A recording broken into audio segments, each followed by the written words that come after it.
Good afternoon, Minister and MPP Pierre. I have a question related to the concerns of some parents who believe that the increase in mental health problems has potential association with the legalization of marijuana and the advocacy of LGBTQ. So they are just wondering how the school's mental health workers teach children to deal with the issues. Thank you. Well, I think my message is, I'll speak just specifically to the drug component of this. The federal Liberal government under Prime Minister Trudeau decided to legalize cannabis use in the country, which regrettably normalized its use for young people.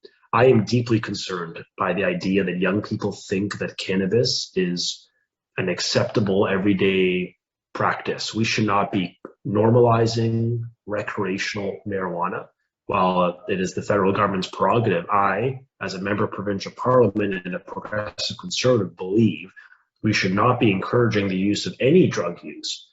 In the announcement we made on Monday with Natalie Pierre, we actually included $2 million, first time in our ministry's history, dedicated to counter vaping and cannabis use, which is out of control amongst young Canadians, not just Ontarians, Canadians. Across the country and the continent and the Western world, cannabis use is up amongst young people and young adults outside of this, college, university, 20s, 30s, etc. So, first off, I think it was irresponsible, and it is creating long-term impacts. So, what could we do?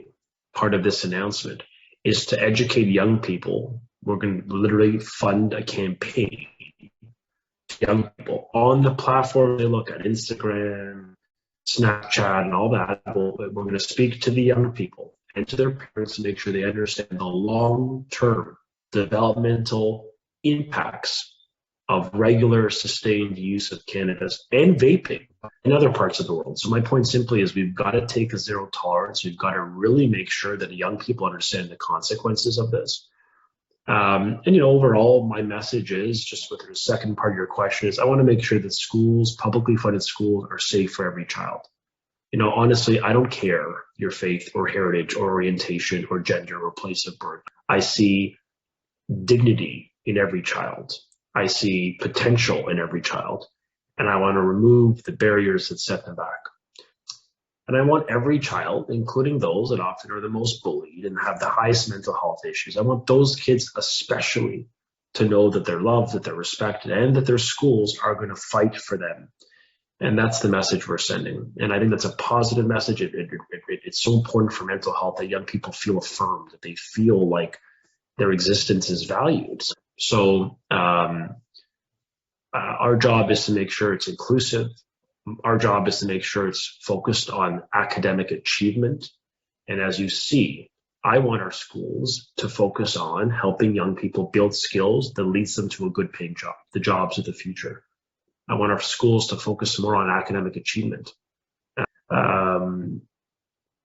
Very confident in these reforms, and we're very committed to seeing them through.